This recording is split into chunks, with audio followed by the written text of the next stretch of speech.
Hello, ಎಲ್ಲರಿಗೂ ನಮಸ್ಕಾರ. ಕರ್ನಾಟಕದಲ್ಲಿ ಹಲವು ಶಕ್ತಿ ದೇವತೆಗಳ ದೇವಸ್ಥಾನಗಳಿವೆ. ಅಂತ ಶಕ್ತಿ ದೇವಸ್ಥಾನಗಳಲ್ಲಿ ನಾವಿಂದು ಕಾಟೇರಮ್ಮನ ದೇವಸ್ಥಾನದ ಬಗ್ಗೆ ಮಾಹಿತಿ ತಿಳಿದುಕೊಳ್ಳೋಣ. ಬೆಂಗಳೂರಿನ ಹೊಸಕೋಟೆಯ ಕಂಬಳಿಪುರದಲ್ಲಿ ಈ ದೇವಸ್ಥಾನವಿದೆ. ಇಲ್ಲಿ ಆಲದ ಮರದಲ್ಲಿ ದೇವಿ ನೆಲೆ ನಿಂತಿದ್ದಾಳೆಂಬ ನಂಬಿಕೆ ಇದ್ದು, ಹರಕೆ ಹೊತ್ತ 9 ವಾರಗಳಲ್ಲಿ ಸಮಸ್ಯೆಯಿಂದ ಮುಕ್ತಿ ಸಿಗುತ್ತದೆ ಎಂದು ಹಲವು ಭಕ್ತರು ತಮ್ಮ ಜೀವನದ ಅನುಭವವನ್ನು ಹೇಳಿದ್ದಾರೆ. ಇಲ್ಲಿ ಜೋಡಿ ಆಲದ ಮರವಿದ್ದು, ಒಂದು ಮರದಲ್ಲಿ ಕಾಟೇರಮ್ಮ ನೆಲೆಸಿದ್ದು, ಇನ್ನೊಂದು ಮರದಲ್ಲಿ ಮುನೇಶ್ವರ ನೆಲೆಸಿದ್ದಾನೆಂಬ ನಂಬಿಕೆ ಇದೆ. ಈ ಮರಕ್ಕೆ ಪ್ರದಕ್ಷಿಣೆ ಹಾಕಿ ಕೆಂಪು ಬಟ್ಟೆಯೊಂದಿಗೆ ತೆಂಗಿನಕಾಯಿ ಕಟ್ಟಿ ಹರಕೆ ಹೊತ್ತುಕೊಳ್ಳುತ್ತಾರೆ. ಆರೋಗ್ಯ ಸಮಸ್ಯೆ, ಸಂತಾನ ಸಮಸ್ಯೆ, ವಿವಾಹ ವಿಳಂಬ, ವೈವಾಹಿಕ ಜೀವನದಲ್ಲಿ ಸಮಸ್ಯೆ ಸೇರಿದಂತೆ ಎಲ್ಲ ಸಮಸ್ಯೆಗಳಿಗೂ ಇಲ್ಲಿ ಪರಿಹಾರ ಸಿಕ್ಕ ಉದಾಹರಣೆಗಳಿವೆ. ಈ ದೇವಸ್ಥಾನದ ಬಗ್ಗೆ ಇನ್ನಷ್ಟು ಕುತೂಹಲಕಾರಿ ಮಾಹಿತಿಗಾಗಿ ಈ ವಿಡಿಯೋ ನೋಡಿ. ಹಾಗಾದರೆ ಕಾಟೇರಮ್ಮನ ಆಗಮನ ಹೇಗೆ ಆಯಿತು? ದಂತಕಥೆಗಳ ಪ್ರಕಾರ ಶತಮಾನಗಳ ಹಿಂದೆ ಕಾಟೇರಿ ಎಂಬ ಮಹಿಳೆ ಆ ಗ್ರಾಮದಲ್ಲಿ ವಾಸಿಸುತ್ತಿದ್ದಳು. ಧರ್ಮನಿಷ್ಠೆ ಮತ್ತು ಭಕ್ತಿಗೆ ಹೆಸರುವಾಸಿಯಾಗಿದ್ದ ಆಕೆಯನ್ನು ಮಕ್ಕಳಿಲ್ಲದ ಕಾರಣ ಗ್ರಾಮಸ್ಥರು ಬಹಿಷ್ಕರಿಸಿದರು.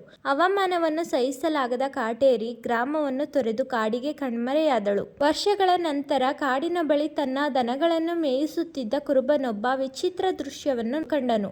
ಮರದ ಕೆಳಗೆ ಒಂದು ಬೆರಗುಗೊಳಿಸುವ ಬೆಳಕು ಹೊರಹೊಮ್ಮುತ್ತಿತ್ತು. ಕುತೂಹಲದಿಂದ ಅವನು ಆ ಸ್ಥಳವನ್ನು ಸಮೀಪಿಸಿದಾಗ ಒಬ್ಬ ಮಹಿಳೆಯ ಸುಂದರವಾದ ವಿಗ್ರಹವನ್ನು ಕಂಡುಕೊಂಡನು. ಈ ಪವಾಡದ ಆವಿಷ್ಕಾರದ ಸುದ್ದಿ ಕಾಡ್ಗಿಚ್ಚಿನಂತೆ ಹರಡಿತು ಮತ್ತು ಗ್ರಾಮಸ್ಥರು ಶೀಘ್ರದಲ್ಲೇ ಆ ವಿಗ್ರಹವನ್ನು ಕಾಟೇರಿ ಎಂದು ಗುರುತಿಸಿದರು. ಕಾಟೇರಮ್ಮನ ದೇವಸ್ಥಾನದಲ್ಲಿ ಹಲವಾರು ಆಚರಣೆಗಳನ್ನು ನಡೆಸಲಾಗುತ್ತದೆ. ಅವುಗಳೆಂದರೆ ಅಭಿಷೇಕ, ಪೂಜೆ, ಆರತಿ, ವಿಶೇಷ ಪೂಜೆಗಳು. ಮಂಗಳವಾರ ಮತ್ತು ಶುಕ್ರವಾರದಂದು ವಿಶೇಷ ಪೂಜೆಗಳು ನಡೆಯುತ್ತವೆ. ಇವುಗಳನ್ನು ದೇವಾಲಯಕ್ಕೆ ಭೇಟಿ ನೀಡುವ ಶುಭ ದಿನಗಳೆಂದು ಪರಿಗಣಿಸಲಾಗುತ್ತದೆ.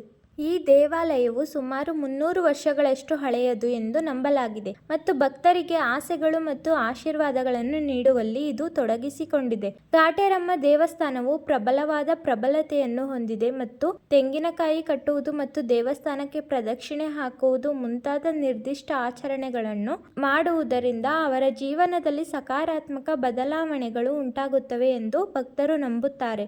ಈ ದೇವಾಲಯವು ವಿಶೇಷ ಶಕ್ತಿಗಳಿಂದ ತುಂಬಿದೆ ಎಂದು ನಂಬಲಾದ ದೊಡ್ಡ ಆಲದ ಮರಕ್ಕೆ ಹೆಸರುವಾಸಿಯಾಗಿದೆ. ಕೆಲವು ಭಕ್ತರು ಮರದ ಬಳಿ ಪ್ರಾರ್ಥನೆ ಮಾಡುವಾಗ ದರ್ಶನಗಳನ್ನು ಅನುಭವಿಸಿದ್ದಾಗಿ ವರದಿ ಮಾಡುತ್ತಾರೆ.